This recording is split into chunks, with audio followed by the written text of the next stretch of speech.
Agradecer. Vamos começar. Eu queria demais agradecer a presença dos meus convidados, o professor Júlio Rocha, da Faculdade de Direito, do professor Felipe Tuchá, do Departamento de Antropologia, da Faculdade de Filosofia e Ciências Humanas, e do professor Felipe Milanês, do Instituto de Artes e Humanidades. E também queria demais agradecer a presença de Wesley, aqui como representante dos profissionais, né, jornalista do MST. É uma enorme alegria poder estar aqui com todos vocês. Eu vou me sentar e quero muito escutar o que temos a dizer a respeito desse tema de hoje, que é tão importante, mas tão controverso e tão difícil. Então é isso, gente. Obrigada. Júlio, é com você. 1, 2, som. Por favor, professora Mariana Postos, vice-diretora eleita da Faculdade de Filosofia e Ciências Humanas da UFBA, por favor, entre nós. A gente garante diversidade, não vou ficar nessa mesa sozinha cheia de homem, não. Você tem que ficar do meu lado. Não, por favor, você está aqui com a gente. Gente, Núbia, você está aqui do outro lado também, numa ponta a outra. meu Deus. Núbia, eu senti. Se eu não sei, você vai sentar. Fica aqui com a gente.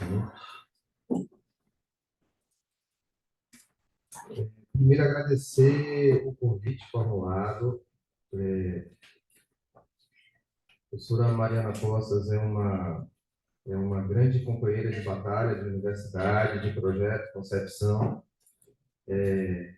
E eu só agradeço a gente estar aqui juntos e juntas, dialogando. Há 6 meses atrás, ela me falou nessa proposta, na ideia de dialogar com jornalistas, de ter um processo formativo dentro do campo dos direitos humanos, e eu entendi como fundamental. Então, eu queria ressaltar essa persistência de Poças nessa dimensão. Agradecer Núbia, minha colega do mestrado, parceira da UNEB, Universidade Co-Irmã, que a gente tem feito várias iniciativas conjuntas, bancas, atividades.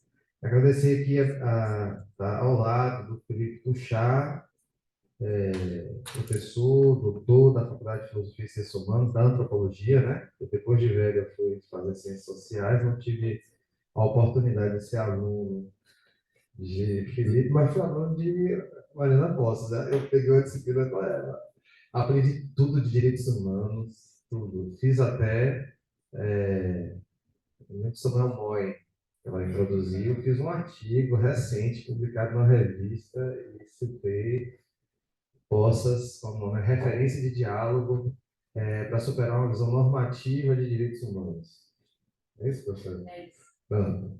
Meu colega Felipe, a gente tem uma mesa aqui, 2 Filipes maravilhosos. Felipe Milanês do IAC, parceiro, fizeram. Qual é a nova? Quem que você vai trazer para a gente do Peru, da Colômbia? Essa semana passada foi Ali, então ele é responsável por isso, por trazer. A gente apoia tudo, pode trazer que a gente apoia.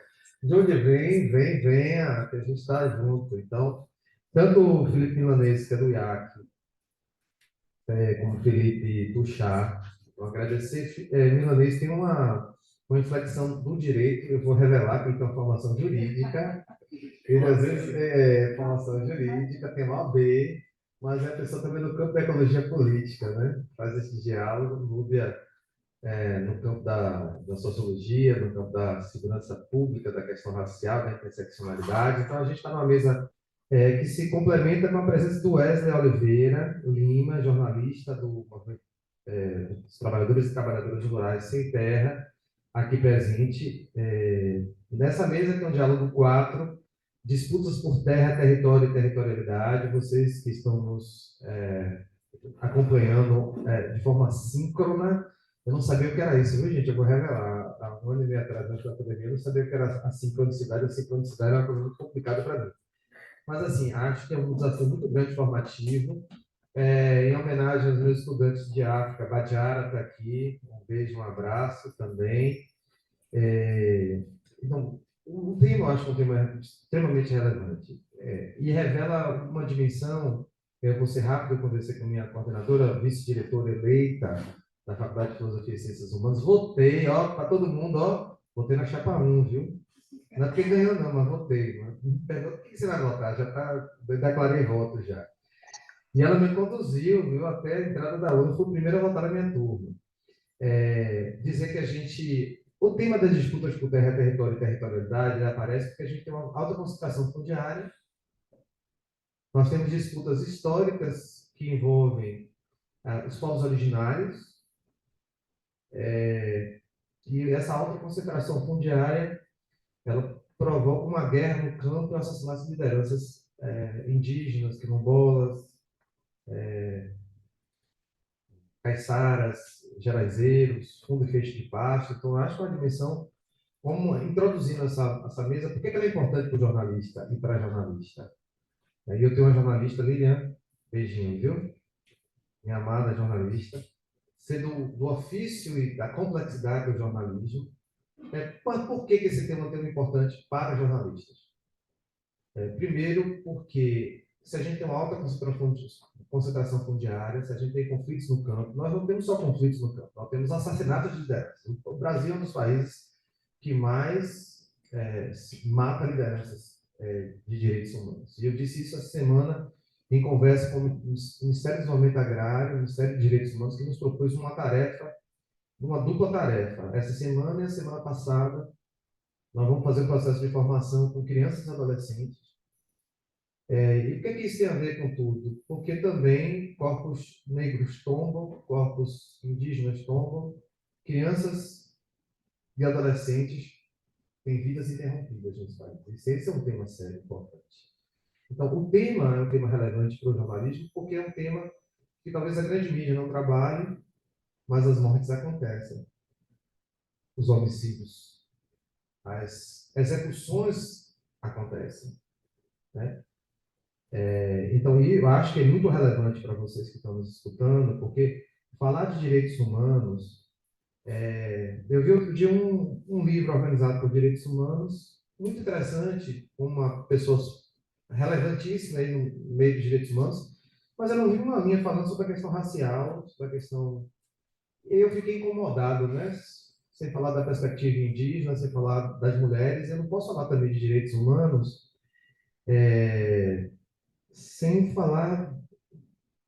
Não é só o assassinato de Bernadette, são os assassinatos frequentes. Como é que você entra num território tradicional, alveja com vários tiros uma liderança protegida pelos programas de proteção à liderança de direitos humanos, com acompanhamento do sistema de proteção, e essa pessoa assassinada violentamente depois de anos que seu próprio filho é assassinado. E a disputa de terra, de território. Então, acho que é muito importante uma mesa com muita sensibilidade trazida pelos meus colegas e meus colegas aqui presentes, e que eu disse a Mari que, no campo do direito, a gente vive um grande desafio, porque a formação jurídica é uma formação baseada na propriedade, no contrato, no cidadão, cidadã, uma concepção, uma concepção liberal burguesa individualista que não enxerga que a própria Constituição já traz uma perspectiva de sujeitos coletivos de direito, o papel dos, né, direitos dos povos indígenas, quilombolas, dos povos e comunidades tradicionais, a diversidade pluriétnica internacional. Então, acho que nossa faculdade vem de uma faculdade que ainda tem uma visão extremamente individualista e que trabalhar numa perspectiva dos direitos das coletividades, do reconhecimento das coletividades, de novos diplomas normativos após a Constituição, instrumentos importantes como a Convenção 69, dão conta desse desafio, né? De um lado, eu já estou encerrando, os conflitos que permeiam as comunidades e seus territórios, as ameaças que esses territórios sofrem, hidrelétricas, Felipe aqui é um pensador intelectual, vou falar sobre isso. Intervenções do ponto de vista do agronegócio, intervenções do ponto de vista de estradas. Às vezes as estradas cortam comunidades, e aqui, no quilombo, né, do Quingoma, tem uma rodovia estadual. O próprio Estado ele provoca rupturas e altera territórios tradicionais, né, que inclui várias comunidades. Né? Então, e isso eu acho uma dimensão importante. Eu não vou fazer spoiler, mas eu acho que eu vou estar aqui com gente que entende muito o tema e uma oportunidade para o jornalista, para a jornalista compreender que muitas vezes não sai nos jornais, mas hoje em dia, uma rapidez da informação, a circulação de informação fidedigna, informação e o acesso à informação de organizações populares, de povos e comunidades tradicionais, eu acho que nos oferecem pistas, informações de situações que ocorrem. Aliás, o mapa, aliás, o Fórum Nacional de Segurança Pública indica onde é que estão os índices de alta letalidade e que comunidades são vulneráveis e são vulnerabilizadas, que corpos também tombam. E eu conversava, só finalizar com o MDA e o MDH, uma das preocupações hoje do governo federal, que também são nossas, é como lidar com as lideranças e como protegê-las diante de um Estado democrático de direito, pós um governo conservador, mas mesmo no governo popular, no governo de frente ampla, como garantir vida das pessoas e a afirmação de direitos humanos, em todos os sentidos. Numa perspectiva de raça e gênero, numa perspectiva de garantir direitos culturais, a complexidade do que é tratar bens comunais e como garantir direitos humanos. Acho que é um desafio, portanto, no campo do jornalismo, um desafio no campo da universidade, eu digo de uma faculdade que trata dos direitos, mas tem uma matriz formativa individualista. Agora, semana passada, nós conseguimos aprovar um componente proposto pelo professor Samuel Vida de Direito e Relações Raciais, numa faculdade de Direito de 132 anos. Aliás, direitos humanos, nós conseguimos fazer a proposta do componente só na pandemia, a gente não tinha um componente de direitos humanos. Então, uma matriz individualista com 8 disciplinas de direito civil que trata a propriedade, mas não trata o virginato, por exemplo. Então, assim, a formação nossa nas faculdades de Direito ainda é uma formação com uma visão limitada dos novos direitos, dos sujeitos coletivos, dos direitos difusos, de territorialidades coletivas. Eu lembro que a gente tem um curso de especialização há uns 4 anos atrás, Estado de Direitos dos Povos e Comunidades Tradicionais. Os professores tiveram que revisitar como é que a gente pensa direito civil numa outra perspectiva, pensa o direito penal, pensa um processo. Então, acho que são dimensões. E aí eu digo para vocês, ressaltando, que eu acho que essa proposta da professora Mariana Poças e essa mesa aqui representa um pouco essa reflexão, que além dos 3 palestrantes, eu queria que Núbia pudesse fazer considerações até pelo lugar de avaliação crítica dos processos. Eu já gostaria de passar para o professor Felipe, podemos conversar contigo? Vai sair, então, Milanês? Vamos lá, desculpa, eu era realmente... A gente, só dizer a vocês que o professor Milanês vai estar conosco, tem outra atividade, que é um pouco a simultaneidade que a gente vive, né? Aliás, a gente está chegando no final do semestre, eu estou extremamente cansado, porque estamos mentalmente cansados. Eu já não estou dando conta nem de pensar. Eu digo, Mari, eu até disse a ela, ela mandou mensagem, eu digo, dia 30 eu vou estar fora, mas era 30 do mês passado.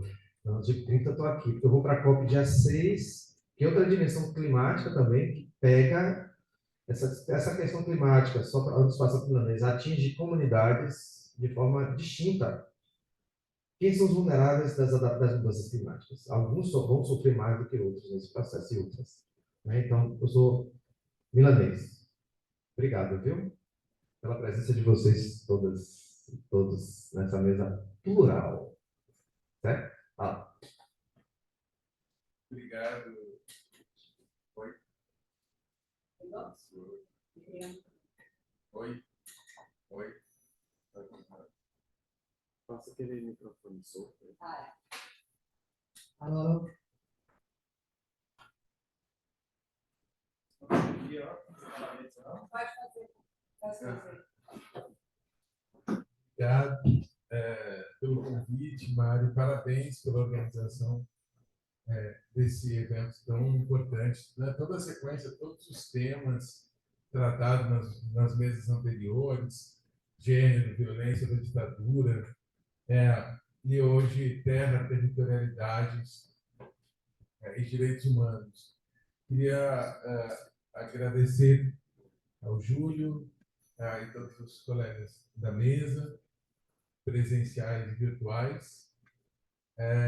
Algumas pessoas a gente já vem trabalhando junto, né? O Alexandre Pancararu tem um trabalho extraordinário na APOIME, na comunicação indígena, que eu sigo de perto, assim, acompanhando, admirando muito essa... Está me ouvindo? Para falar um pouco mais alto. Oi.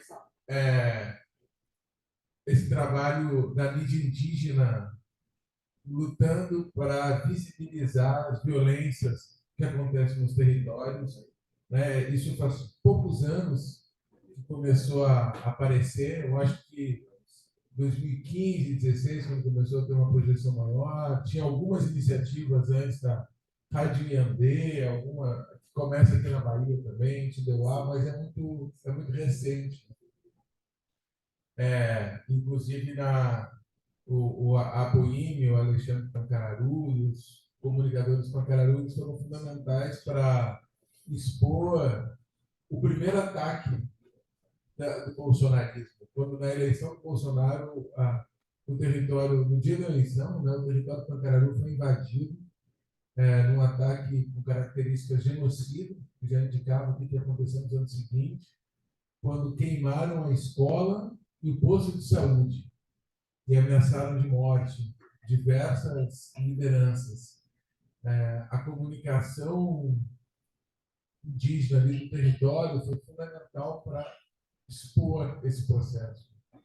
Eu tive, antes de estar na UFBA e na Ecologia Política, uma experiência de conflitos por terra na Amazônia, em alguns lugares muito violentos, como o sul do Pará. Uma coisa que me chamou a atenção nesse trabalho, e posteriormente refletido pela ecologia política, eu acho que eu destacaria dois pontos assim, que eu achava que eram muito importantes para a compreensão mesmo da nossa posição das reportagens. Primeiro era a dimensão de conflito por terra, aí como o Júlio estava falando, né, a dimensão mais territorial, mais ampla, mas eu prestaria muita atenção no que seria o conflito ecológico, que envolveria terra, mas água, hoje em dia ar também, né? Seja pelos ventos, seja por carbono, madeira, garimpo, esses diferentes materiais que são saqueados dos territórios, das comunidades, dos coletivos, eles também implicam diferentes formas de uso desses recursos, das negociações desses recursos, da circulação desses recursos e as alianças e proximidades, digamos assim, dos saqueadores. Às vezes, aliança entre narcotráfico e ruralistas, em algumas partes da Amazônia, no sul do Pará, bem próximo, Rondônia, por exemplo, né? Ou narcotráfico e garimpo, mas a gente percebe que é importante entender esses sistemas, como eles funcionam. O que seria um conflito tradicional por terra, uns anos atrás, ganhou diversas configurações. Hoje, tanto pela dimensão ecológica, que envolve os conflitos, digamos assim, a gente entender território numa dimensão mais ampla, porque se a terra, como nas estratégias de violência também. Se antes tinha um tipo de crime clássico, que era fazendeiro contratar um pistoleiro para manter a posse da terra, a execução dessa violência mudou muito, assim, né? E a Mari, que trabalha com criminologia, né? A gente teve essa semana no PPGCS até uma ótima fala do Michel Nissen, mas eu fiquei pensando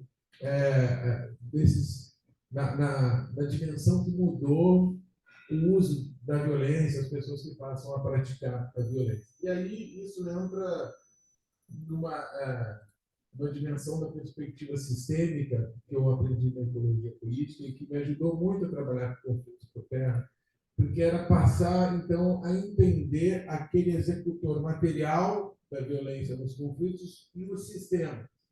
A gente evitar um erro muito comum na mídia, que é o do chamado conflito interno, onde se atribui, supostamente, a uma disputa interna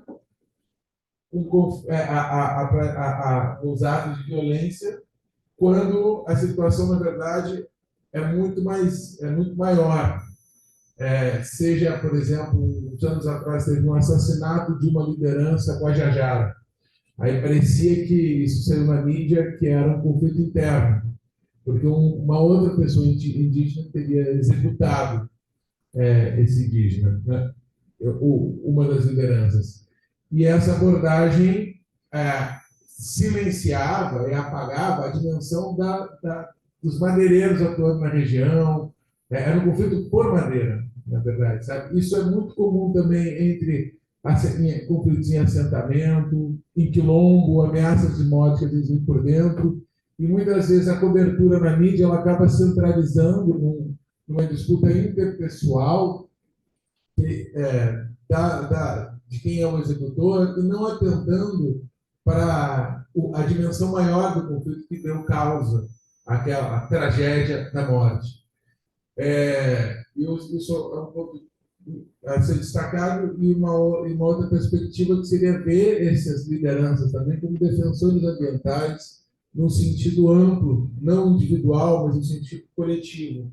E uma atenção também que eu destacaria ser prestada sempre nas falas e no pensamento dessas lideranças. E quando são vítimas de ameaças ou própria a execução, mas a gente entender o pensamento no sentido mais amplo do que só se fosse uma questão local do seu jardim, como se fala, né? Que ele nota uma ideia que não é na dimensão ecológica. Hoje a gente sabe que esses conflitos são globais. Está acontecendo a COP hoje, nesses próximos dias, né? E tem várias lideranças indígenas de comunidades tradicionais presentes. Elas estão lá não é por acaso não, são porque a luta delas elas tem uma dimensão global. Eu acho que isso também é uma atenção a ser prestada na cobertura dos conflitos territoriais e por terra. São alguns pontos que eu destaco para vocês mais em termos de experiência e de análise do que um ponto na ecologia política. Obrigado. Obrigado, Felipe. E qual a ideia? É a gente poder ter falas rápidas, assim, pela instantaneidade, para que a gente volte com perguntas e faça novamente o ciclo do debate. O Felipe Tuchá, eu sou o Felipe Tuchá, conosco.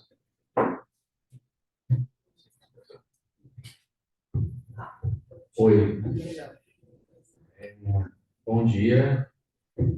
Agradecer ao convite. Está voltando no tema ainda não, né? Agora é agradecer. Volta. Tá. Muito obrigado pela oportunidade, né? E vamos ver aí a possibilidade de discutir um tema tão importante com pessoas, né, que têm tanto a contribuir. O professor Júlio ele começou falando sobre, né, o caráter estrutural das disputas territoriais no Brasil, né? E tem sempre uma frase que a gente pode começar a pensar sobre o que significa, né, a ocupação territorial do Brasil numa perspectiva colonial, né? A gente aprende na física que dois corpos não ocupam o mesmo espaço ao mesmo tempo, né? Isso é pensamento cartesiano básico, né? Há uma contradição na própria fundação do país, né? Porque a gente vive em um território que ele foi saqueado durante o período imperialista europeu, né? E a gente aprende também na ciência política, desde o início, que não tem como ter nação dentro de uma nação, né? A nação tem que ser uma nação, um povo, um território, uma língua. Só que esse território aqui, né, ele já tinha outras pessoas vivendo aqui quando os colonizadores chegaram, né?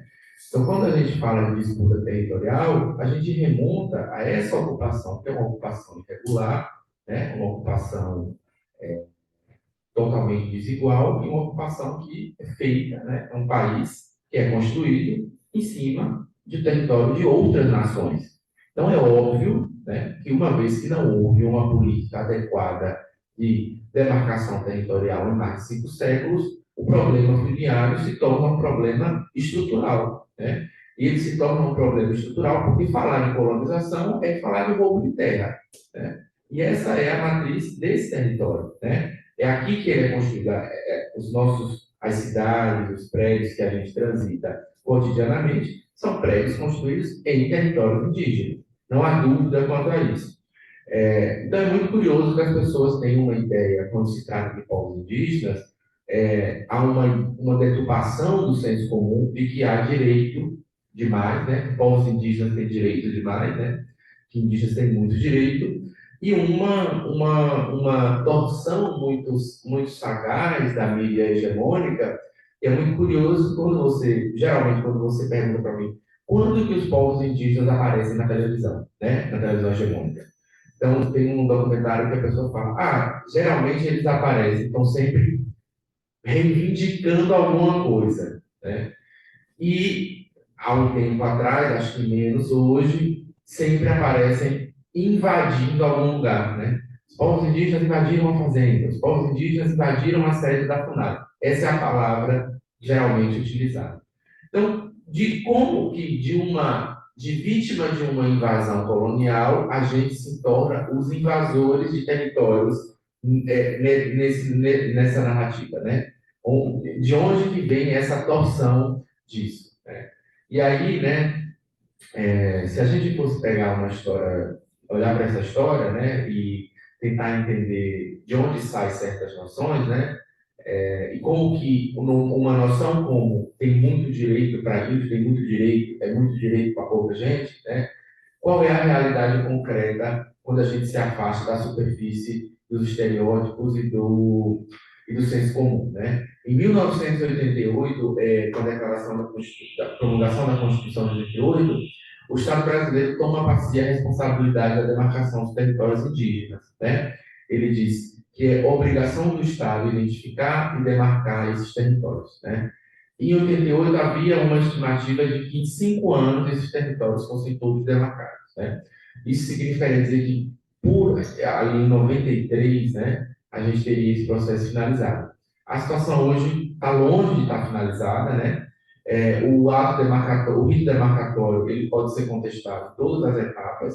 Então, você tem casos como o território no sul da Bahia de Muruxatiba, que é o território mais contestado hoje, né? Uma situação de muita vulnerabilidade, né, para quem está nesses locais, muitas vezes acampados em beiras de estrada, em acampamentos improvisados, enquanto o Estado não anda com o processo demarcatório, né? Mas o ponto aqui é dizer que de 88 para cá, nós não estamos nem perto de finalizar as demarcações que estão em curso. Muitas delas, como a do meu próprio povo, né, há mais de décadas, né, transitando em diferentes instâncias do poder público. Então, isso significa que há um desconhecimento muito grande, né? Há um desconhecimento sobre essa pauta da demarcação territorial, há um desconhecimento muito grande por parte da sociedade civil, que é alimentado pela produção da mídia hegemônica, que também, por certa medida, fica na superfície dos problemas enfrentados pelos povos indígenas. É importante também dizer que, se desde 88 você tem com o artigo 231 e 232 da Constituição avanços significativos, né? E aí eu acho sempre importante salientar os avanços que a gente teve na educação escolar indígena, na educação superior indígena, em certa medida na saúde indígena também, com a participação mais efetiva, né? Porque uma vez que você avança na educação, você tem a formação de profissionais indígenas de saúde, que vão atuar nas comunidades, então avança a saúde também, mas onde que não anda na pauta dos movimentos indígenas, né? Qual é a bandeira de luta do movimento indígena hoje, né? É a mesma de 1500, né? É terra. A gente avança nos chamados direitos sociais, né? Mas a gente não avança na demarcação dos territórios indígenas. E, em certa medida, a gente não consegue falar de uma educação escolar indígena diferenciada. A gente não consegue falar de uma saúde indígena diferenciada sem o território demarcado, né? Então, há uma confusão aí imensa, né? Onde, inclusive, outros direitos, a conquista de outros direitos, acaba obscurecendo o fato de que a pedra basilar da luta por território continua sendo um grande entrave. Recentemente, a gente viu aí a ameaça do marco temporal, né? E para quem está no movimento indígena há pelo menos 10 anos, como eu estou, né? Pensando aí o meu tempo de contribuição, o marco temporal é uma ameaça que vem no lastro de uma série de outras ameaças, né? De uma série de projetos de lei que vão mudando, né? Mudando de nome, vão sendo retroalimentados por novos projetos de lei, novas emendas, e aí, uma vez que o marco temporal ele é derrubado no STF, a gente basicamente tem assim, um dia de descanso, porque no outro dia a gente já vai mapear os outros projetos que estão andando simultaneamente em outros poderes, né? E que tem, ao fim e ao cabo, efeitos muito semelhantes àquele do marco temporal, caso ele fosse aprovado. Precisão, ele é preciso. Vou fazer isso, professor. Eu vou de logo. A gente, explicando a dinâmica, a gente estabeleceu que era 5, mas fizemos um ajuste para 7 minutos por intervenção, para a gente voltar numa rodada de perguntas, de debates. E eu gostaria de já passar para o Wesley Oliveira Lima, que é jornalista do MST, para 7 minutos fazer essas considerações iniciais. Muito obrigado, Wesley. Ai, gente, socorro, 7 minutos. Bora lá. Então, bom dia, camaradas. É um prazer gigante estar aqui nesse espaço. Eu sou um jornalista formado pelo Programa Nacional de Educação nas áreas de reforma agrária, é o PRONERA.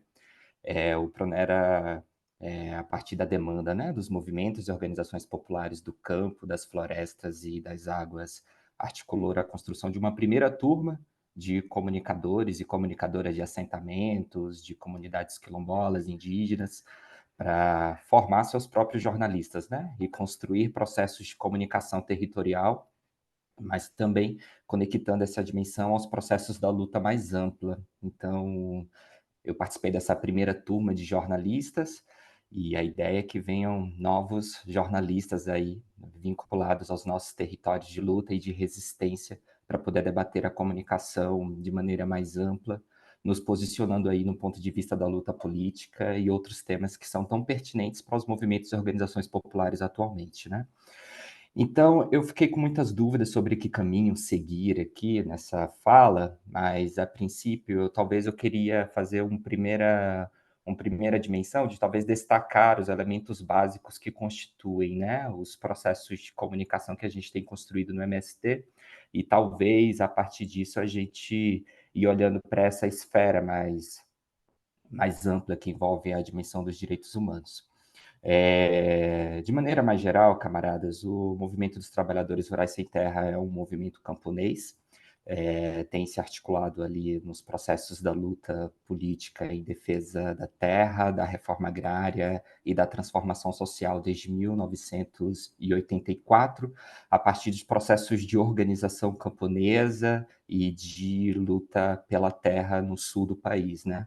Desde então, o movimento tem se expandido e ganhado muita capilaridade a nível nacional e, inclusive, a nível internacional, sendo uma referência nos debates em torno da luta pela terra, mas principalmente elaborando sobre a questão agrária no Brasil, compreendendo como ela se estrutura atualmente, como um dos pilares, inclusive, das desigualdades sociais, né, implementados em nosso país hoje, que são elementos já abordados aí pelos companheiros e companheiras que me antecederam. Nessa mesma perspectiva, Compass, o Movimento Sem Terra está completando agora quase 40 anos, né? Em 2024 a gente completa 40 anos e temos um conjunto de conquistas que são fundamentais e estratégicas, né? Para o que o MST tem se consolidado atualmente. Hoje o movimento possui 60 mil famílias acampadas, né? Que são aquelas que ainda não conquistaram a terra e que, inclusive, são famílias que vivem em processo de resistência constante, né, de resiliência constante, denunciando o modo de produção do agronegócio, denunciando o latifundiário e, em paralelamente a isso, resistindo às diversas ameaças de despejo que são inerentes à realidade agrária hoje em nosso país, né. Atualmente nós temos 400 famílias assentadas, né, que são trabalhadores e trabalhadoras sem terra que já conquistaram a sua terra e que hoje estão atuando principalmente na produção de alimentos saudáveis e na conquista de direitos básicos para o campo, né, como educação, crédito para a produção e outras dimensões que são tão fundamentais para a construção da dignidade, né, dos trabalhadores e trabalhadoras que vivem no campo. Acho que essa é uma perspectiva bem importante.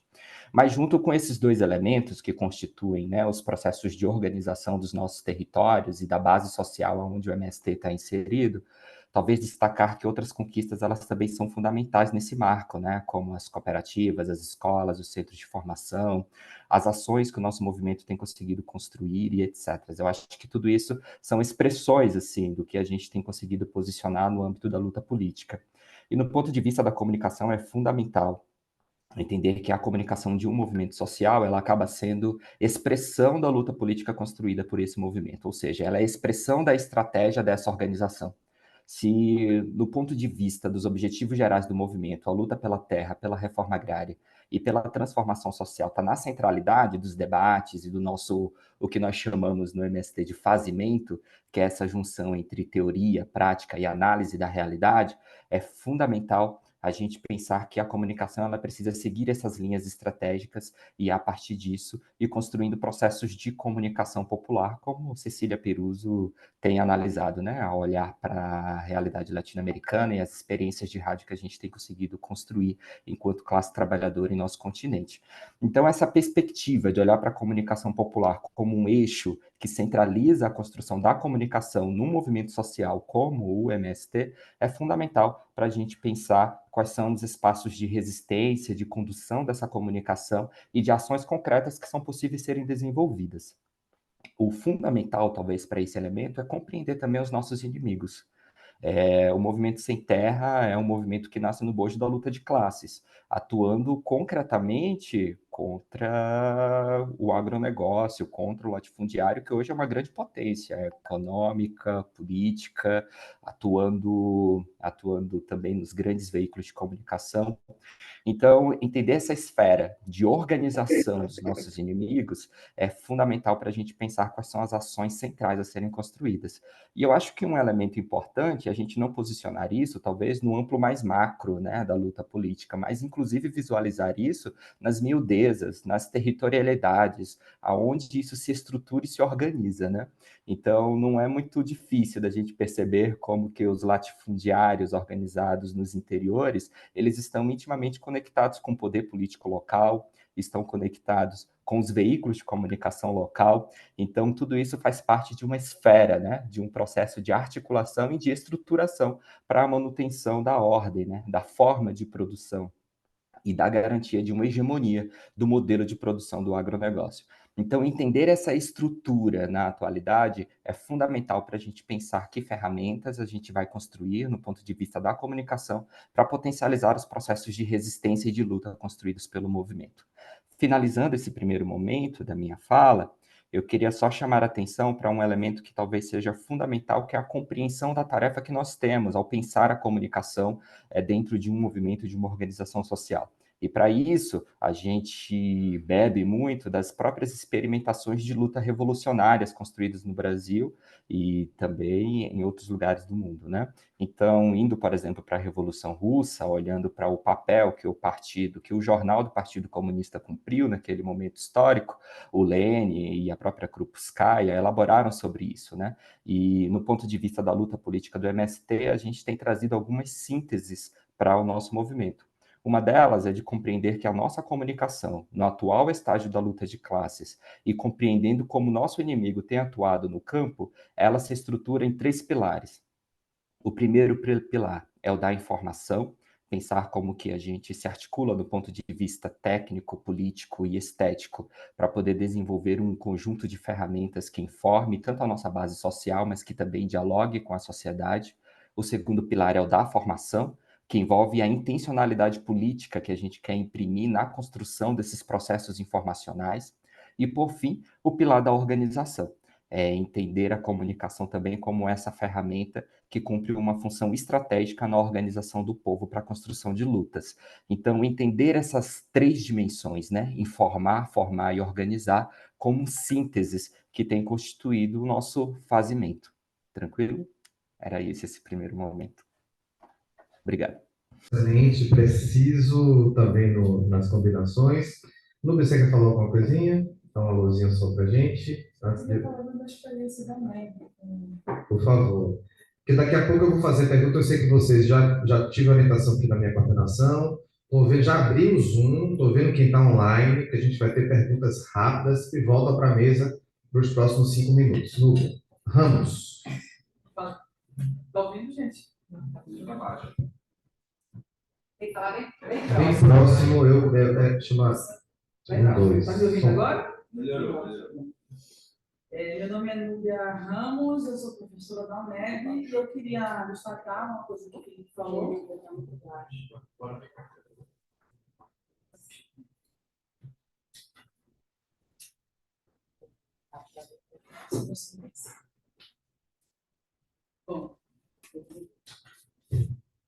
Bom, meu nome é Núbia Ramos, eu sou professora da UNEB e, como o Tuxá colocou, discutir um pouco de intimidade, né?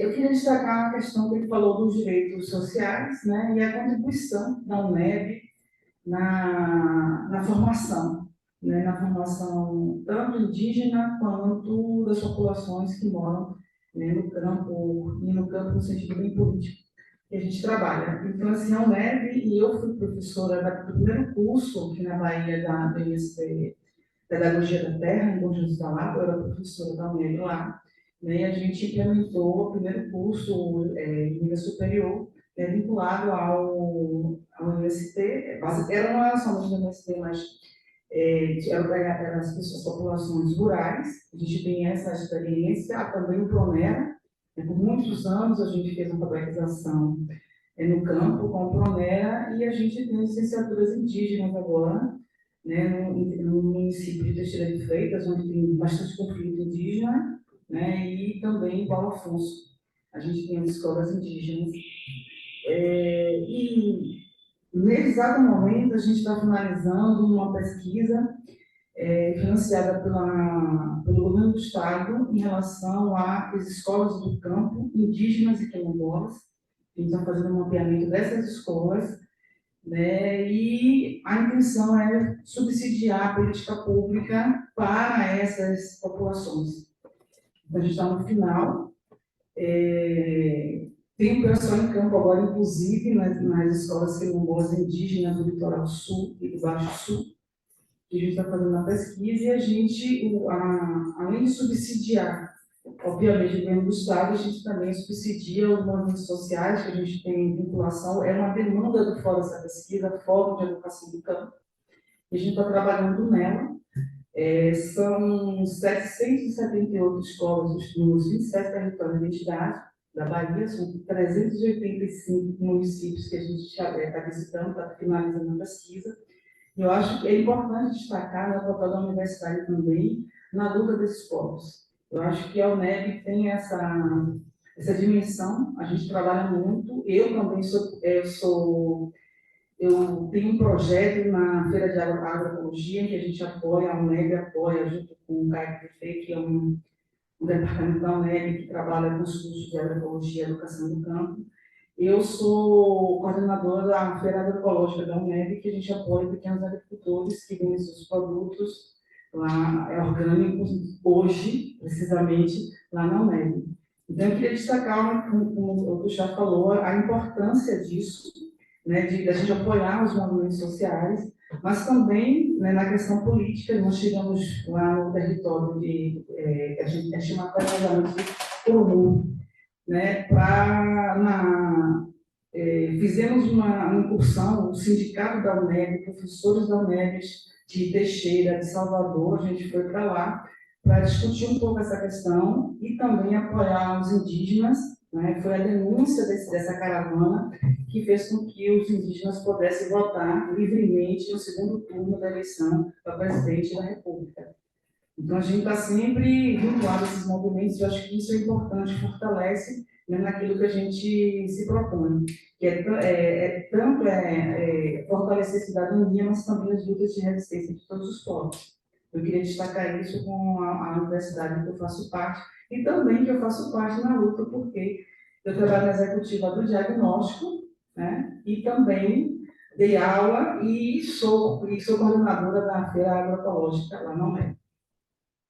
Obrigado, professora Ramos. Eu sei que já entrei rapidamente no Zoom, vi que tem várias jornalistas, inclusive conhecidas. Temos perguntas escritas? Vamos lá, minha assessoria.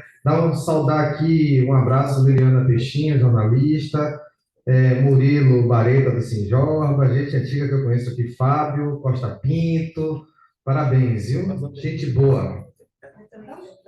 Uma pergunta, vamos fazer a leitura da pergunta feita pelo chat e depois passar para a pergunta aqui da plateia.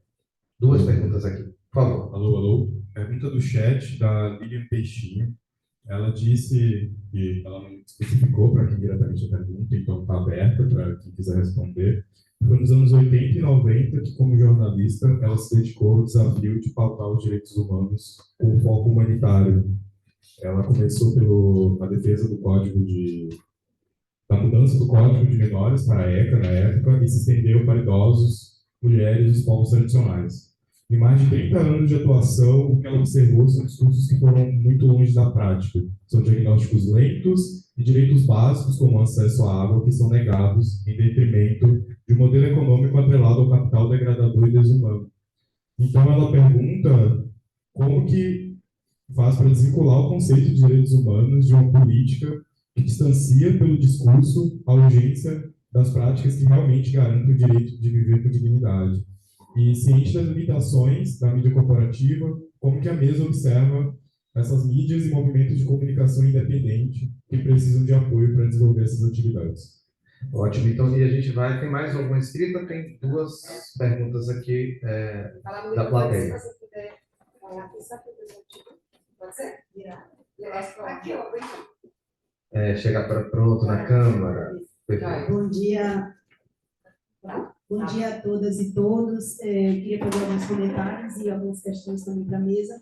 Primeiro, dizer que essa discussão de território está muito associado à identidade, à afirmação de direitos, mas também a uma visão bem ampla de território, no sentido não só rural, na luta pela terra, mas os espaços todos políticos que são conquistados, né, por indígenas, por negros, que ascendem ao espaço da universidade, tão ainda elitizado, que precisam também sobreviver nesse território urbano, com todo o racismo ainda que impera. E uma outra questão também, que foi muito falada aqui, é o papel da UNEB e da UFBA nessa discussão, principalmente na temática indígena, que eu já acompanho há algum tempo, desde 81, eu era estudante ainda, e professores como Pedro Agostinho, Maria do Rosário Gonçalves, Clélia Cortes, na UNEB, Ordep Serra e tantos outros, eu acho que nos ajudaram a uma geração enorme de estudantes, e eu acho que o professor Felipe Tuchá é também fruto desse processo de uma abertura da universidade para esse Brasil tão desconhecido e tão negligenciado pelos poderes públicos, e também do movimento indígena, certamente, né? O papel da educação, o povo Tuchá é um povo aguerrido e também muito focado na educação. A gente tem a defensora, a Alessia Tuchá, enfim, espaços que foram conquistados também pela educação. Então, acho que esse processo nosso de aprendizado, né, mútuo entre nós, entre os pesquisadores indígenas, negros, que acessaram a universidade por conta das cotas também, né, de um resultado de um processo de luta política. E também, assim, eu queria que vocês, dentro dessa lógica do papel da universidade, pudessem comentar como vocês veem a possibilidade da participação dos estudantes indígenas e negros, que sentem também dificuldade em função do desmonte da política de permanência, né, da dificuldade de recurso que a gente enfrentou no governo passado, mas que ainda existe hoje, né, são resquícios desse período tão autoritário e tão omisso com a política pública de educação. Então, como vocês veem essa participação, no sentido da pesquisa e da extensão, porque eu acho que é um outro olhar sobre a questão indígena e a questão racial no Brasil, a partir dessas pessoas, desses protagonistas dessa nova história que a gente está construindo, né? Como é que vocês veem isso? E também a questão do jornalismo, né? Porque eu acho que foi dito isso aqui, a questão indígena é sempre focalizada na comunicação como invasão de terra, como questões ligadas à reivindicação de direitos. E o jornalismo precisa se abrir para novas pautas e precisa também sair desse lugar de repetir o mesmo, de repetir fontes, dados, né, e olhares que são olhares Participo muito desse curso. Você perguntar quantas aulas você assistiu? Só uma até agora. Então, eu queria que vocês comentassem também um pouco isso, como vocês veem essa interface dos cursos na UFBA e na UNEB, principalmente o de comunicação, no sentido de ampliar esse olhar sobre a temática racial e sair desse lugar comum, né? Por exemplo, eu recebo muito pedido assim, o cacique tal vai falar. A gente tem uma presença das mulheres muito forte hoje no movimento indígena, a Marcha das Mulheres e tantas outras. E agora, recentemente, a gente teve a segunda COP indígena, a cobertura da mídia foi mínima. A gente não fala muito, né, de outras questões relacionadas à afirmação dessa identidade desse território também, não só em Salvador, nos centros urbanos, mas nas áreas de conflito que são muito graves. Então, que a gente possa, como jornalista também, ter um outro olhar sobre essas questões e aprender, beber na fonte da antropologia, do direito, da sociologia, para fazer uma cobertura qualificada, que não reproduza estereótipo, que não reproduza um sistema de dominação. E, assim, mais uma vez, eu acho que a gente tem aprendido muito com esse curso. Eu acho que as fontes que vocês têm colocado de pesquisa e de novas informações certamente vai causar um impacto aí na nossa produção, nos provocar a fazer uma cobertura mais ética e mais consequente. Você pode dizer seu nome? Cláudia Corrêa. Eu fui da ANAI lá na época e agora a gente está bem representada aí por Felipe na diretoria. Pronto, última mensagem rodada. A última rodada. Boa. Só vem mais para cá, tá? Um pouquinho para você para isso, tá joia. Boa. Então, só introduzindo, a gente vê que a questão da terra e do território tem uma centralidade muito grande, né? A gente viu a CPI do MST, como se deu um foco na questão da votação do marco temporal e aprovação do marco temporal no Congresso, quando no início do ano esvaziaram dos ministérios, tiraram a demarcação do Ministério dos Povos Indígenas para o Ministério da Justiça, como esvaziaram capacidades do Ministério do Ambiente e do Desenvolvimento Agrário. Então, eu queria perguntar se essa centralidade dada à terra, se vocês analisam que teria um aspecto exclusivamente econômico ou primordialmente econômico, ou existem outros fatores que fazem com que tanto a extrema-direita quanto a centro-direita priorizem esse tema. E aí, dentro disso, eu queria perguntar para Felipe Tuchá, o professor Felipe Tuchá, que a gente vê que a extrema-direita e a direita dão a centralidade para essa questão, né, como eles tocaram o marco temporal. Eu queria perguntar como é que você vê a perspectiva como novo governo. A gente tem o Ministério dos Povos Indígenas, uma militante indígena à frente, isso é Guajajara, mas, ao mesmo tempo, queria saber qual é a perspectiva, principalmente no aspecto das demarcações. E para o Wesley, eu queria perguntar a questão da CPI do MST, que começou muito forte, depois foi esvaziada por uma manobra do governo, que mudou algumas das parlamentares e dos parlamentares, mas eu queria saber dessa estratégia de comunicação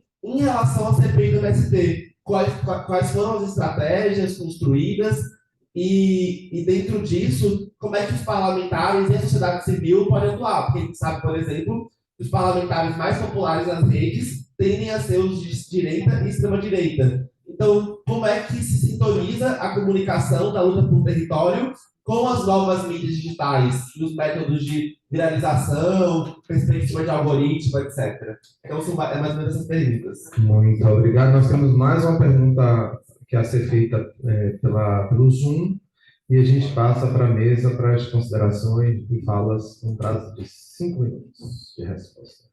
Se precisar mais, a gente consegue.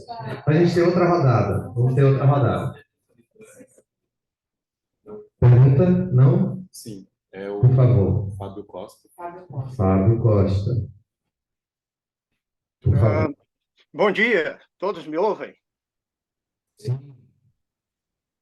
Desculpa, eu estou com algum problema aqui que eu não consigo abrir o vídeo para vocês me verem.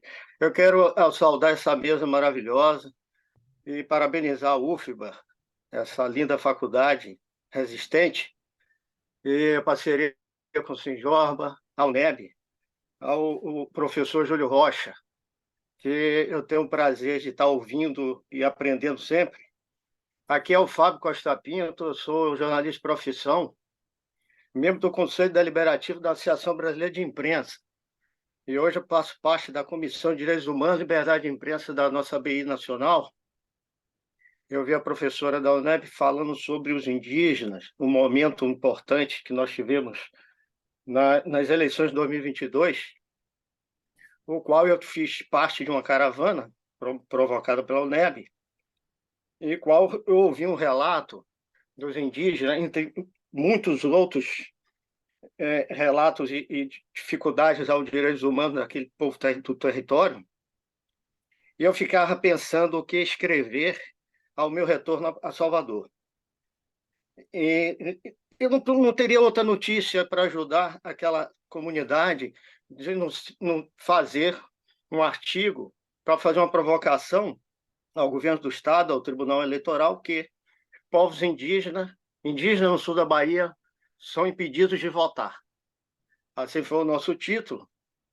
E daí essa provocação, junto com a força-tarefa do governo do Estado e o presidente do Tribunal Eleitoral, determinou que fosse apurado isso, e tivemos um prazer imenso de ver quase 100% ou 99% dos povos indígenas daquele território do sul da Bahia, no segundo turno, ter votado e ter atingido o direito dele, um direito fundamental, um direito humano de votar e participar democraticamente de uma eleição do seu país.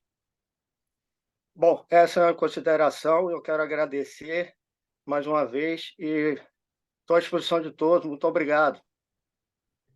Gente, muito obrigado, Fábio. Eu estou transferindo novamente a coordenação dos trabalhos da nossa coordenadora.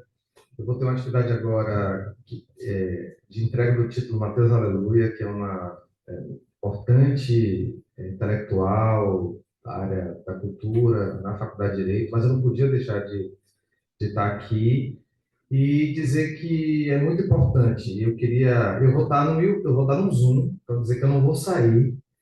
Como a gente está tratando da simultaneidade, eu vou entrar pelo Zoom, mas eu vou devolver as questões formuladas para Felipe Tuchar e Wesley, para as considerações e ponderações que eu vou estar acompanhando na simultaneidade síncrona no meu celular. Tá, professora?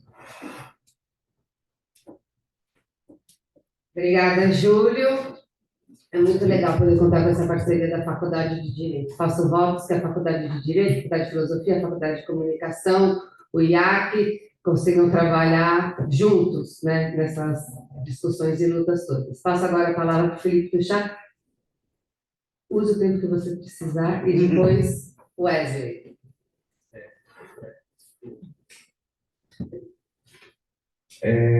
Eu fiquei pensando sobre algumas questões, né, que a professora Cristina e acho que outras, o que também tocaram sobre uma discussão, me parece, que é sobre o modo como as pessoas elas consomem e acessam informação, né? Em 1991, na transição de 1990 a 1991, houve uma operação, acho que uma operação federal na terra indígena Yanomami, chamada Operação Selva Livre, né? E essa operação ela foi responsável pela retirada de milhares de garimpeiros ilegais da terra indígena Yanomami, né? Isso em 90 e 91. mais de 20 mil garimpeiros, a chamada era assim, né? Então, no início do ano, a gente viu aquelas notícias sobre as crianças desnutridas em Yanomami, né? O Brasil parou e apareceu ali, mais ou menos, em janeiro, fevereiro, se eu não me engano, uma série de imagens de crianças muito magras e a notícia de que crianças estavam morrendo de desnutrição, subnutrição lá na TI Yanomami. Veja, a notícia ela sai para dizer que havia novamente mais de 20 mil garimpeiros ilegais na terra indígena Yanomami, né? O modo como aquela notícia, aquilo toma cena pública na hora que corpos moribundos de crianças Yanomami aparecem nas fotos, né? E aquilo comove as pessoas. Mas em 91 já foi preciso que acontecesse uma operação para tirar esses garimpeiros ilegais, né?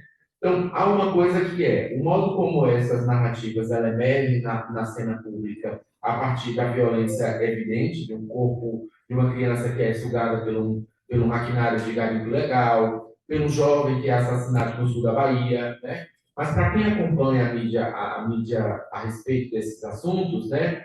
É como se você assistisse a uma televisão e você fosse mudando de canal com controle remoto. Então, em um momento, você tem uma narrativa sobre as crianças Yanomami desnutridas, e aí você vai tentar entender o que é o contexto Yanomami. Só que aquelas crianças desnutridas, elas estão ligadas a décadas de uma vulnerabilidade territorial que envolve o garimpo ilegal desses territórios, a ineficácia do governo de proteger os bens da União, porque aquele território é um bem da União, então é o Estado que tem que fazer a desintrusão e garantir o usufruto exclusivo dos povos indígenas. Então você vê uma notícia e fala assim, olha, tem criança passando fome lá. Quem está ajudando? Vou fazer parte de um mutirão para doar cesta básica, né? Para aquelas crianças comerem, né? Arroz, para chegar lá, arroz, farinha, feijão. E a questão do território, que está diretamente envolvida, ela fica escamoteada nesse debate, né? Então, quando o público, a sociedade civil recebe a foto das crianças Yanomami desnutridas, elas vão tentar entender o que é. Só que em menos de 15 dias, você vai ter um assassinato de uma liderança de jovens pataxó no sul da Bahia. Então a cena muda, né? A cena a mídia hegemônica ela não vai mais falar dos Yanomami, porque ela vai falar do contexto do sul da Bahia. E aí, quando você está entendendo que no sul da Bahia está tendo um contexto de violência extrema por conta da demarcação territorial, você vai receber uma notícia de que dois pajés Guarani foram mortos na sua casa de reza, que foi incendiada finalmente. Esse modo de consumir essa informação, ela gera uma compreensão compartimentalizada dessas violências. Você não entende elas como parte de um mesmo problema, né? O mesmo problema dos povos indígenas enfrentando violência em luta por territórios ancestrais que não são demarcados, né? Então, há um problema que é o modo que se consome, o modo efêmero que as pessoas querem lidar com esse problema. Porque, veja, quando as crianças Yanomami aparecem desnutridas na televisão, e você vê, e você liga para um número para fazer uma doação, depois que você desliga a televisão, que você fecha o portal de notícia, o problema não continua acontecendo lá, né? Ele não para.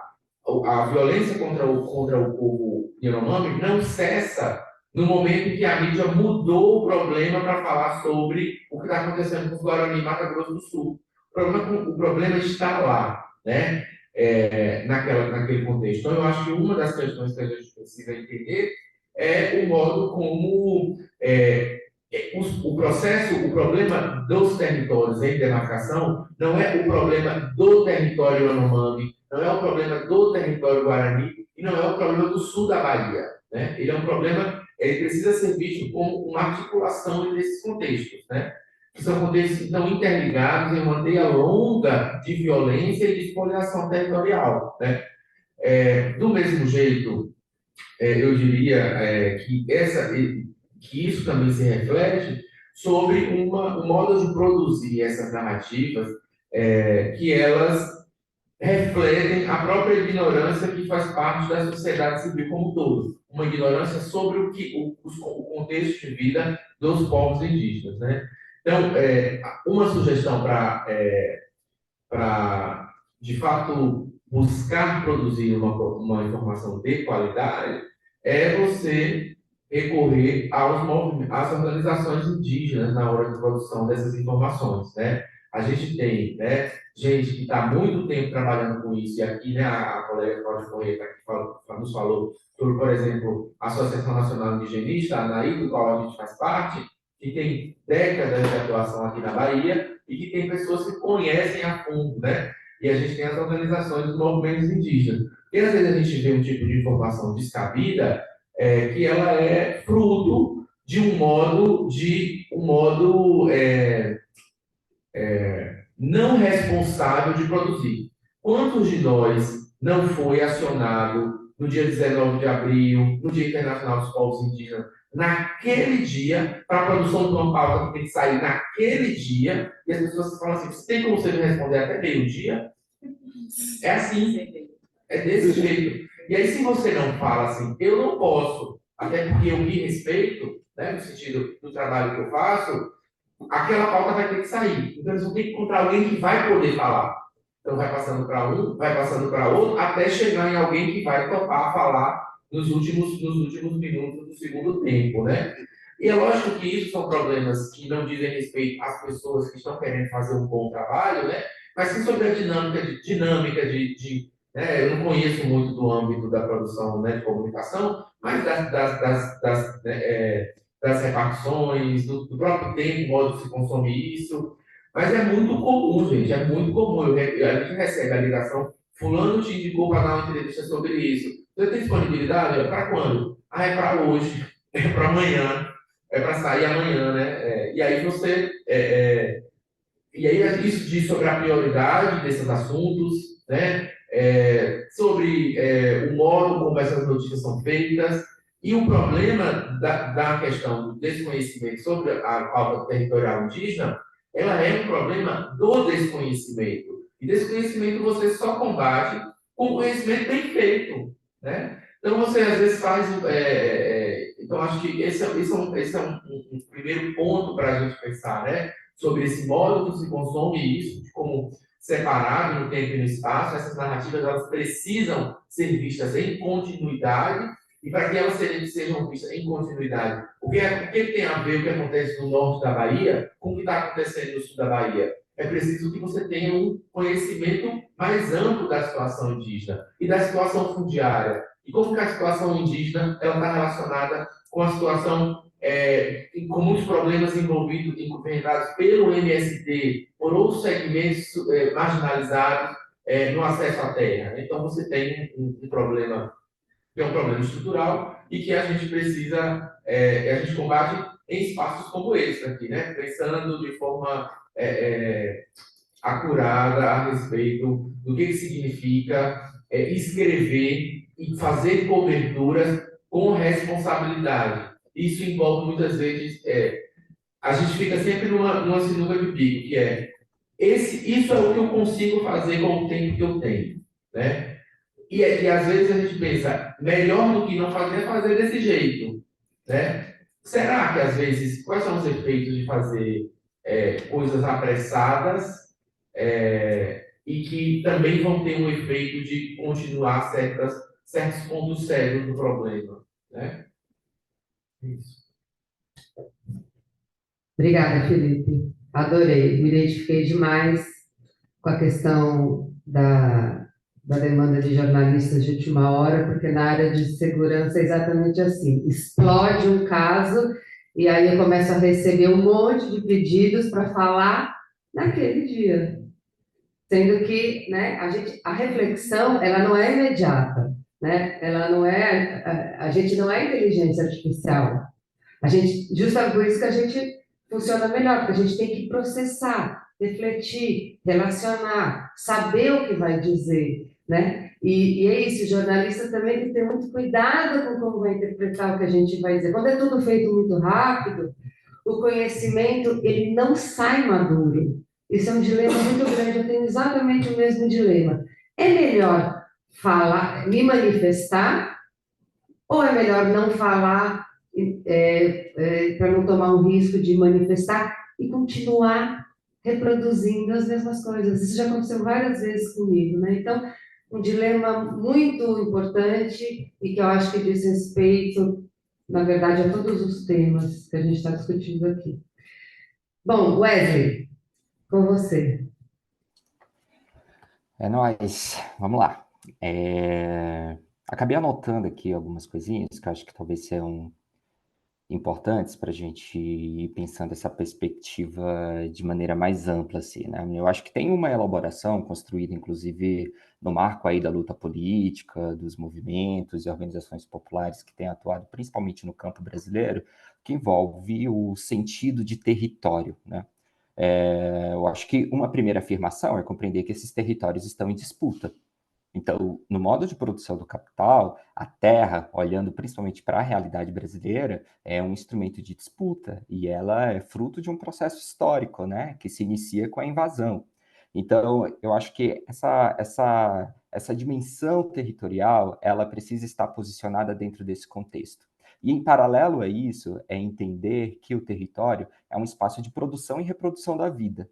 Então, é para além do acesso à terra, né? É para além dessa dimensão concreta que envolve estar em um território, garantir a sua produção e etc. Ela passa por um conjunto de questões que estão na base no que nos sustenta e o que garante a reprodução da vida humana, da sociabilidade, da construção do conhecimento. Então, compreender esse território como um espaço amplo, né? Como um espaço que é atravessado por diversas perspectivas da sociabilidade humana e da construção do que nós somos, ela é fundamental. Por isso que é tão importante a fala da Cláudia, né? Quando ela sinaliza o território de maneira mais ampla, né? O espaço da política também são territórios que precisam ser ocupados, né? Então, entender essa perspectiva, talvez ela seja bem fundamental e precisa estar na base, inclusive, quando a gente vai observar os nossos processos de comunicação. E aí, talvez, o sentido, né, que para o MST é fundamental olhar para esses territórios, é entender a construção desse território também como um espaço processual, um espaço onde um conjunto de movimentações são construídas, olhar para esse território não como uma bolha, né, não como um espaço isolado, né, do que a sociedade brasileira reproduz na sua realidade, no seu cotidiano. Então, entender esse território como um espaço que, no ponto de vista da construção da sociabilidade e da construção de novos valores, ele precisa ser construído um trabalho permanente.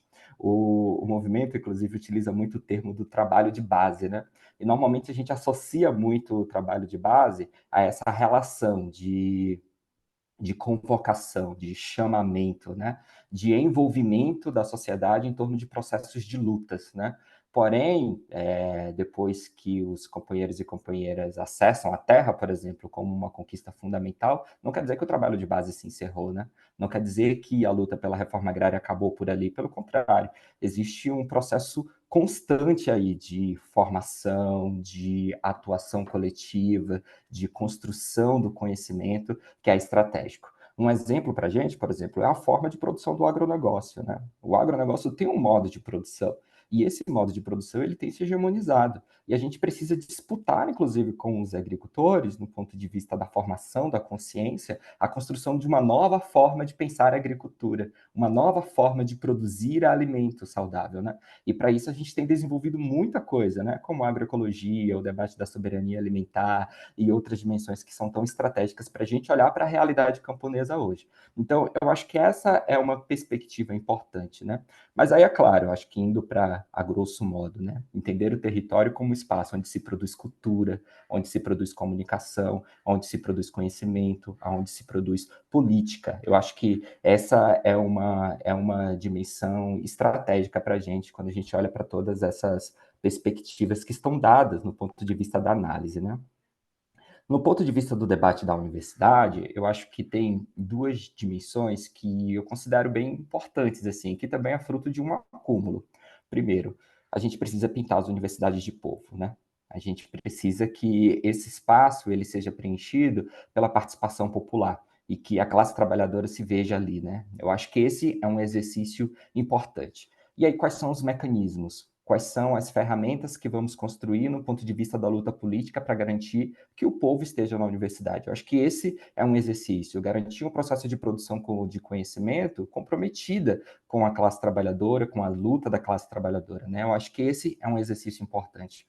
Um segundo exercício é de entender, inclusive, o que é que a gente elabora dentro das próprias universidades, né? A gente tem entrado em um momento de que a quantidade de pesquisadores, inclusive, que querem conhecer a comunicação do MST ou as ferramentas que o MST tem construído nesse último período, como o movimento tem se posicionado no âmbito da luta política, ou o que é o Jornal Sem Terra, quais são as matérias feitas pelo MST e etc., têm sido diversos, né? Porém, poucos têm nos procurado para nos ajudar a entender como os nossos inimigos atuam. Eu acho que esse é um exercício importante, inclusive, na produção do conhecimento, né? De olhar para aquilo, né? Para as experiências concretas que a classe trabalhadora tem desenvolvido nesse último período, que são ferramentas de resistência, são ferramentas de organização popular, são ferramentas de educação popular, são ferramentas de luta política. Porém, a gente também precisa entender como que os nossos inimigos atuam na atualidade, como que o agronegócio atua no ponto de vista da sua atuação na economia e na comunicação hoje. Como que o agronegócio e o latifundiário atua para a construção de uma hegemonia, né? Hoje, o agro, ele tem se hegemonizado, né? Esse termo agro, que vem de agricultura, é um termo, inclusive, em disputa. Muitas vezes os companheiros e companheiras do MST ficam achando que a gente tem que disputar, inclusive, esse termo e etc. Mas existe uma dificuldade real de entrar, de avançar, né? De associar a palavra agro à agricultura camponesa. Não, ela está associada ao agronegócio, à sua forma de operação, né? Porque ele tem conseguido hegemonizar isso.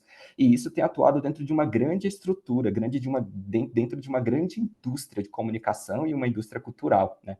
Então, olhar para essas perspectivas, elas são importantes.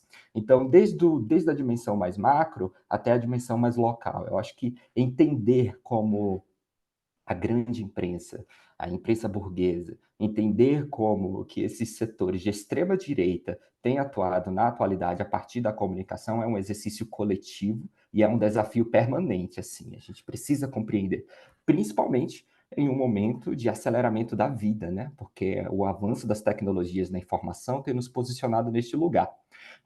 Somos mediatizados pelas plataformas digitais, então a forma de pensar a comunicação hoje ela tem se complexificado, inclusive no ponto de vista do trabalho profissional dos jornalistas, isso tem o que já era complicado pensar a produção de conteúdo, a produção de informação, né?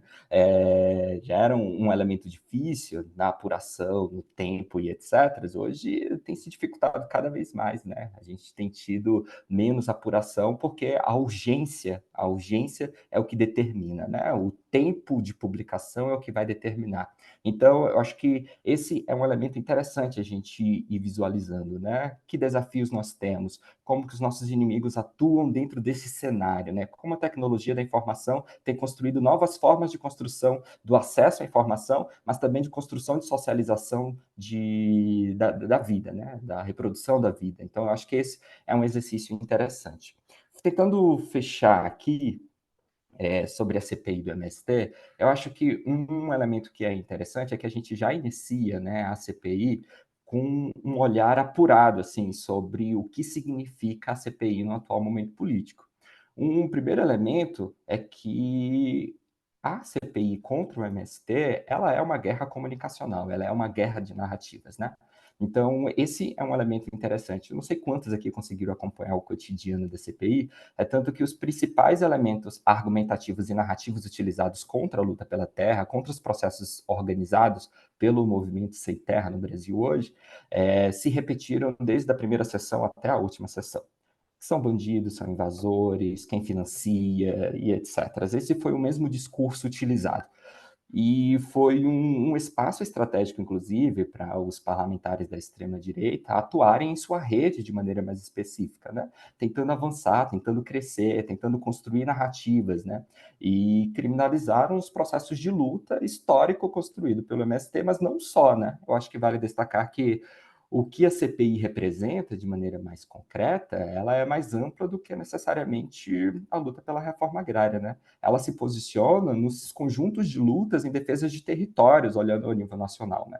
Então, ela ela simbolicamente, ela traz essa tônica, né? E eu acho que ela se posiciona de maneira muito pertinente nesse cenário. Então, entendendo, eu acho que tem um elemento que é importante, né? Eu acho que boa parte dos discursos, inclusive dados pelos parlamentares da extrema-direita, estavam virando videozinho para o TikTok, sabe? Então, não estavam preocupados com a essência, com o debate, eles estavam preocupados em construir processos de comunicação, alimentando redes da extrema-direita e, em paralelo a isso, tentando avançar na construção de um processo amplo de criminalização da luta popular em nosso país. Então, eu acho que esse é um elemento importante, né? No ponto de vista da comunicação, a gente atuou em diversas esferas estratégicas, Compass, assim, um monte de coisa foi desenvolvida. Foram longos meses para a gente que estava na comunicação tentando dar conta dessas diversas questões que envolvem a CPI do MST, né? Talvez alguns eixos que eu queria trazer aqui para a centralidade seria a necessidade da gente construir uma rede de apoio e de solidariedade assim, ao movimento. E isso passou por articulações políticas com os setores progressistas da sociedade, né? Passou também de articular com um conjunto de movimentos e outras organizações, posicionando a CPI não só uma investida contra o movimento sem terra, mas contra ações de luta em defesa de territórios a nível nacional. Eu acho que essa é um elemento importante, mas passando também no âmbito das articulações com comunicadores, com jornalistas, né? Então, entendendo que a essência da CPI contra o MST é uma guerra de narrativas, é batalha de ideias, como que a gente consegue nos posicionar em um amplo campo de atuação, né? Para também se contrapor a essas narrativas, mas, por outro lado, nos posicionar com outras narrativas. Esse talvez seja um exercício interessante. Sair da defensiva, né? De reagir a ataques, mas também de pensar como que a gente consegue ser proativos, né? Avançar, nos posicionar em primeiro momento, né? E pautar e construir a nossa narrativa antes que os outros digam que narrativa é essa. Eu acho que esse talvez tenha sido um exercício que a gente construiu no ponto de vista estratégico que tem sido interessante. Um outro elemento talvez tenha sido de posicionar o MST na relação com a sociedade. Então, acho que esse talvez tenha sido um exercício bacana. O que o movimento tem construído no ponto de vista da produção de alimentos, o que a gente tem conseguido construir no âmbito da solidariedade, que é fundamental a gente reafirmar na relação com a sociedade. Se, por um lado, existe uma extrema-direita querendo criminalizar a luta dessa organização, a gente precisa apresentar para a sociedade o que esse movimento tem construído na relação com a classe trabalhadora e que conquistas extrapolam, inclusive, o campo brasileiro. Eu acho que tem aquela afirmação máxima, né? Que o movimento tem reafirmado no último período. Assim, a luta pela reforma agrária, ela se dá no campo, mas ela é conquistada na cidade, né? A família, a agricultura familiar, são os camponeses que produzem o alimento que vai para a mesa do trabalhador e da trabalhadora hoje. A gente ainda utiliza um dado, né, que é um pouco antigo, a gente precisa atualizar ele, mas ele é bem importante, né, que 70% da alimentação que vai para a mesa do trabalhador e da trabalhadora hoje vem da agricultura familiar, vem dos assentamentos, vem das comunidades indígenas, das comunidades quilombolas. Quem alimenta o país é essa galera, né? A gente precisa demarcar isso de maneira bem urgente, assim, no ponto de vista da luta política. Talvez nos dois últimos campos, só para ir finalizando, tem sido a articulação com os parlamentares. A gente estava uma minoria, né, na CPI contra o movimento sem terra, mas, por outro lado, a gente tinha bons parlamentares conectados com a estratégia política do MST. E, com isso, a gente conseguiu afinar bem narrativas. Não dava para os parlamentares estarem na CPI falando uma coisa e o MST, ou essa rede de apoio, de articulações que a gente tem construído, está falando uma outra coisa completamente diferente. Então, existia aí uma necessidade de construir processos de unidade narrativa e de unidade no ponto de vista da luta política, de maneira bem importante. E, por fim, as ações nas redes. Assim, não dá para poder pensar hoje os processos comunicacionais, principalmente olhando para a dimensão que a tecnologia da informação e que as redes sociais têm assumido nesse último período, se a gente não olhar para as redes sociais como um espaço também estratégico de atuação e de construção de contras-narrativas e, paralelamente a isso, de incidir com nossas narrativas. Então, talvez esses tenham sido os principais espaços e estratégias adotadas, assim, né, no ponto de vista da comunicação comunicação, porém, é mais amplo que comunicação, né? Olhar para o que foi a CPI contra o MST passa por diversas outras esferas, né? Da política partidária, passa por esferas que envolvem a organização dos nossos territórios, as diligências, por exemplo, né? Que inclusive a Bahia recebeu uma das diligências lá no extremo sul do estado, numa escola nossa, que é a Escola Popular de Agroecologia e Agrofloresta de Bruneto. Foi fundamental pensar processos que nos ajudam a organizar os nossos territórios, não só para receber as diligências, mas ao mesmo tempo de posicionar o nosso movimento com força, né, e construir contras-narrativas a partir disso. Então, eu acho que esses são alguns exercícios de organização coletiva, de organização popular, que foram fundamentais serem construídas, né, no ponto de vista da CPI contra o MST. E a nossa avaliação é que saímos bem desse rolê, né? É tanto que as narrativas impostas pela extrema-direita, elas se esvaziaram, né? E a CPI termina com um fim dramático, assim, né? Sem relatório aprovado, sem muitas perspectivas no ponto de vista concreto e prático, né? Então, eu acho que esse talvez seja um exercício interessante. Muito legal. Muito obrigada, viu, Wesley? Aprendemos muito. Gente, temos mais alguma pergunta ou passamos para a última rodada de finalização? Comentário apenas. Vamos lá. O comentário foi da Júlia Moa durante a fala do professor Tuchá.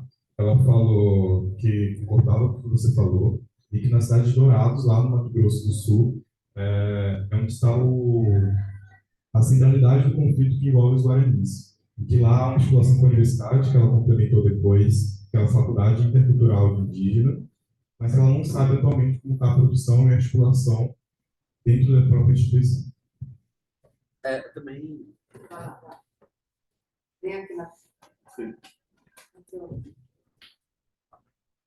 Eu queria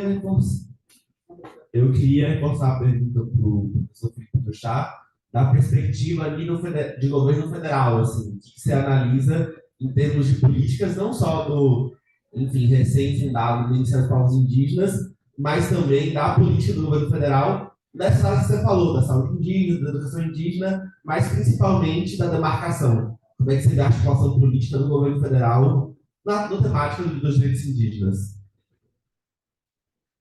E perguntando para Wesley, em relação à reforma agrária, como é que a gente sabe que o MST está pressionando o governo federal, né? Algumas sedes do INCRA foram ocupadas, então a análise é que tem uma satisfação atual do MST com a progressão da reforma agrária. Então, como é que você vê a questão da reforma agrária no novo governo? Se o desenvolvimento agrário está conseguindo tocar, se ainda está aqui do necessário. A gente sabe que o MST, né, é um aliado histórico dos governos democráticos populares, mas também tem uma independência política que permite pressionar. Então, as perguntas são essas em relação ao governo federal, tanto para Wesley, em relação à reforma agrária, quanto para o professor Felipe Tuchá, em relação aos processos de demarcação, mas também dos direitos indígenas de forma mais ampla.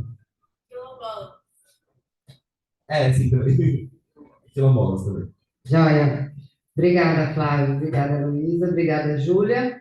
Então, gente, agora a gente já são 11 horas, eu acho, né? Mas a gente começou um pouquinho atrasado, vamos terminar um pouquinho atrasado. Então, eu vou convidar o Felipe e o Wesley para, claro, responderem e também encerrarem. Pode ser? Na terceira rodada. Certo. Em relação a essa pergunta da colega, eu perdi o nome agora, o comentário, na verdade, né? Então, de fato, né, eu acho que o exemplo do Mato Grosso do Sul ele é um exemplo interessante porque geralmente ele é nos colocado como um local de estado de exceção, né? Só que lá o estado de exceção já virou a regra, no sentido de que é o local onde sabidamente, né? Sabidamente os piores locais para ser indígena no Brasil hoje, né? Então, de uma violência extrema. E aí eu participei de uma banca recentemente lá de um estudante que foi da UFGD, né? E ele estava me falando sobre a chegada dos estudantes indígenas ali dentro, assim, né? Nos cursos regulares, porque nos cursos de formação de professores isso já acontece há mais tempo, né? E aí, aproveitando para trazer, né, o que a Clara falou. Nubia falou, né, porque eu também fui professor da UNEB na licenciatura intercultural, né, eu dei aula durante 4 anos na UNEB em Paulo Afonso. Então, a gente, onde mais se avança nessa dimensão universitária são nos cursos de licenciatura interculturais, porque eles já nascem numa perspectiva de ser intercultural desde o início. Então, são na educação do campo, nos cursos de formação intercultural, desde o início ele é pensado de uma forma pedagógica que, inclusive, envolva uma dimensão de uma educação que ela é territorializada desde as comunidades, né? Então, ela nasce com esses vínculos com os territórios, né? Senão ela não é intercultural, ela não vai cumprir o papel que ela espera. Então, eu também gostaria de saber como é que está essa questão dos universitários nos cursos regulares, né? Porque aí, quando vai fazer direito, quando vai fazer os cursos dentro do currículo hegemônico, os problemas surgem e os problemas de outra ordem, de violências de outro tipo também. Assim. Em relação à questão da demarcação territorial desse governo, né, a gente já sabia que, quando o MPI foi anunciado, a gente sabia que a gente avançaria muito em várias pautas, né, e eu continuo achando que isso vai acontecer. O primeiro ano é aquele já avançando muito, né, o MPI tem uma equipe extremamente competente ali dentro. Eu acredito muito no projeto, acredito muito na tomada do Estado por dentro. Tanto que eu hoje sou Estado, porque sou professor federal, sou professor do Estado, né, assim, numa medida.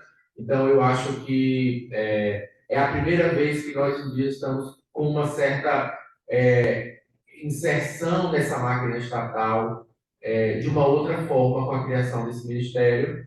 Mas a gente sabia que o maior desafio seria a demarcação territorial, pelos motivos que a gente já sabe, né? E que o Wesley também está apontando, assim, né? Sobre as correlações de força que envolvem esse problema, que é o problema fundiário no país. Nós tivemos algumas demarcações já esse ano, algo que não aconteceu nos últimos 4 anos do governo do ex-presidente. Então, nós já tivemos avanços, né? Mas a questão se você analisar, por exemplo, quais as terras que foram demarcadas, né? Aquelas terras onde há conflitos, né? E disputas mais acirradas, são aquelas onde o processo é mais contestado, portanto, mais moroso, assim, né? Então, há ainda muito trabalho para ser feito para que o rito demarcatório se torne mais eficaz, porque a partir da lógica das contestações, só há uma população que está na situação de mais vulnerabilidade, que são os povos indígenas, né? Então, o tempo da justiça não é o tempo da vida das pessoas que morrem sem ver o território demarcado, né? Então, a gente tem uma morosidade do ponto de vista legal que ela penaliza quem é indígena, né? E penaliza quem está na luta pela terra. Então, eu queria muito agradecer pelas perguntas cuidadosas, né, e muito boas para pensar. Vou sair daqui hoje refletindo sobre várias coisas que eu também foram citadas pelo diálogo, né, com a professora Núbia, Cláudia que está aqui, os demais que estão aí acompanhando, professor Mariana, professor Felipe já está aí, professor Júlio, e vocês que fizeram as perguntas. Muito obrigado pelo espaço e pela oportunidade de aprender com vocês. Obrigada, Felipe. Obrigada, Núbia, também. Então, Wesley, com você. Bora lá. Você é bem breve, assim, Compas, até porque não tem muitas questões, assim, para apresentar no ponto de vista da reforma agrária no atual governo, assim. A sinalização que a gente tem é que tá parado, tá devagar o negócio, assim, não tá saindo, né? Há uma sinalização do governo no ponto de vista da organização da política de reforma agrária, assim, olhando para o fortalecimento de alguns instrumentos públicos construídos para garantir a reforma agrária, inclusive o Instituto Nacional de Colonização e Reforma Agrária tem sido continua sendo, né, uma referência para a política de obtenção de terra, para garantir o acesso à terra, mas não só, né, um conjunto de outras políticas públicas para o campo. Porém, no último período, o INCRA se tornou um instrumento de titulação de terras. Virou um aparelho voltado para entregar título e não voltado para pensar a política de reforma agrária hoje em nosso país, né? Inclusive, esse tem sido a maior propaganda do governo Bolsonaro durante o seu período de gestão. Então, vale destacar que o governo sinaliza de que existe uma necessidade de reestruturação desses órgãos, né? E o INCRA é em destaque. Porém, o tempo da luta política e a necessidade concreta da classe trabalhadora está aí, né? Está dada, assim, né? Então, talvez o exercício que a gente tem construído nesse último período é de seguir construindo processos de luta, de resistência e de pressão popular para que as demandas concretas, né, que envolvem o tema da reforma agrária, elas saem do papel e que, de alguma forma, se concretizem, né? Então, esse talvez seja um exercício importante a ser construído, né?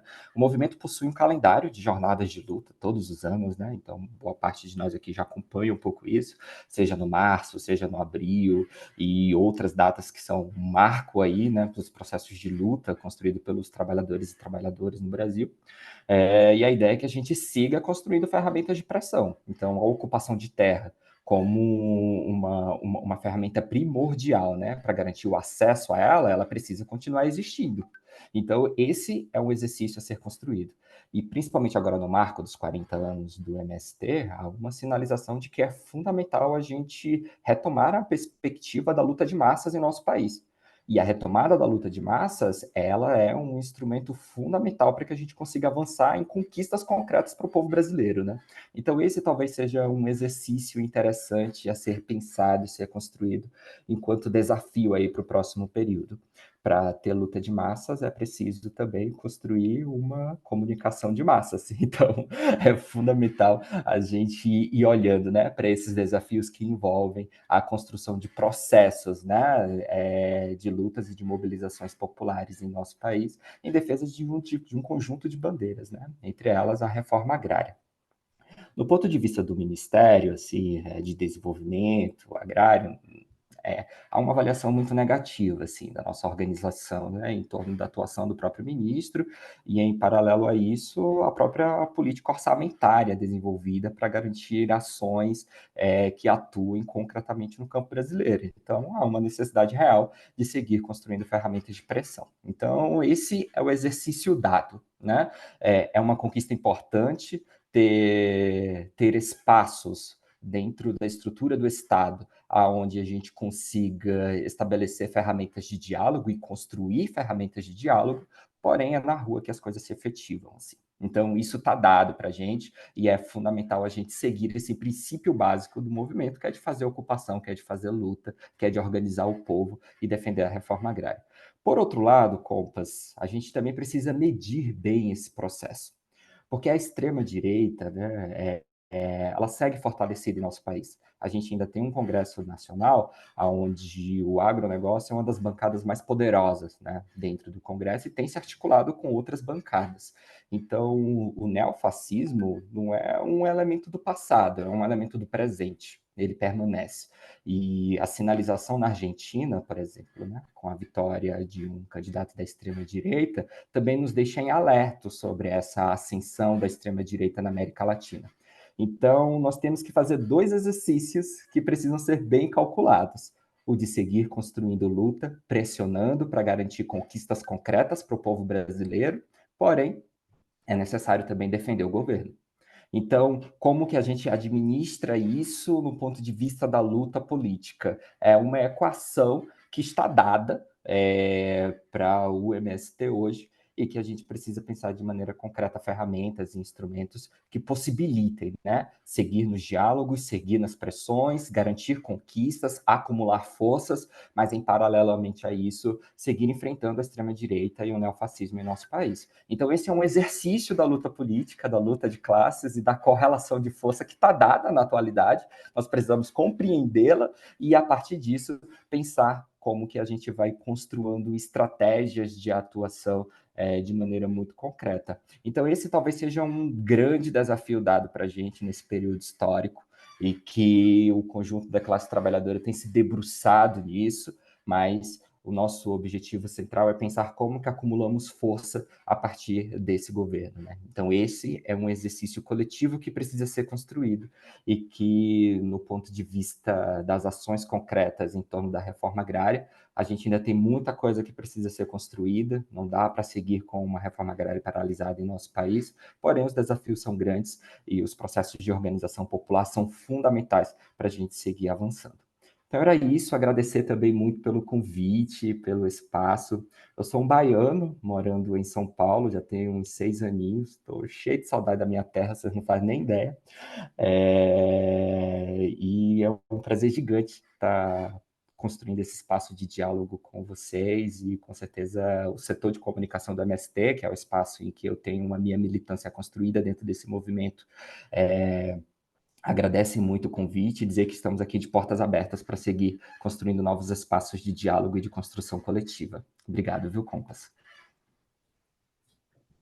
Obrigada, Wesley. Acho que foi muito legal, né? Foi. Acho que aprendemos muito, falamos de coisas importantes e espero que nas próximas edições que vamos ter, né, Núbia?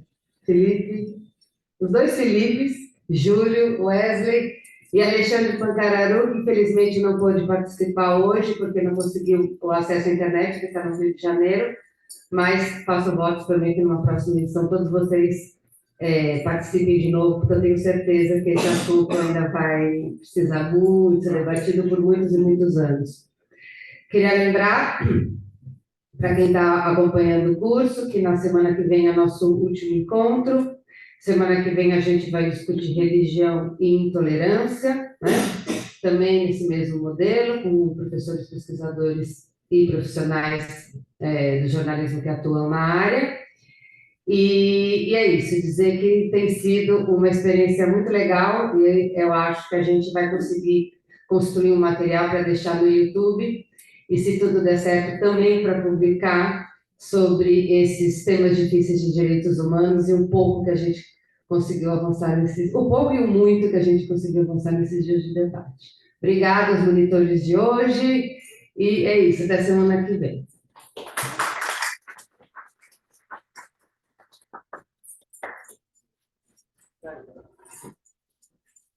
Recording stop.